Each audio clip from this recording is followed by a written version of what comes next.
Violence and division between cultures and ethnicities have come to a point that is very scary, and the currently occupied governments of these countries that have the worst incidents simply aren't doing a damn thing to change any of this. And so it's leading to like a culture divide with brutal consequences. And the rate at which all these violent occurrences are happening is leading to like an epidemic. I'm going to get into specifics here, but it's kind of crazy to see the divide of all these countries right now and the unification of certain cultures against it. So while I was in San Antonio, Texas, this case was opened up from a year prior involving two high school students, one named Carmelo Anthony and another kid named Austin Metcalf, both around the age of 17. At a high school track meet, Carmelo Anthony decided to go into the home team's tent where Austin Metcalf and his brother and a few others would admirably come up and tell the kid, hey, you're on the wrong side of the bleachers, you need to go.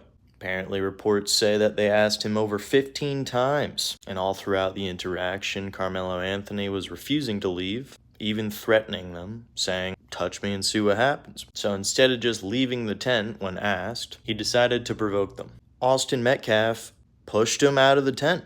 And within seconds, Carmelo Anthony pulled an open knife out of his bag, stabbed him in the throat, and punctured his heart, leaving him to die instantly in his brother's hands on the bleachers of a high school track meet. There's a lot of contention around this case, and apparently there's a lot of social justice warriors out there who are protesting for Carmelo Anthony that he was intimidated and used self-defense measures.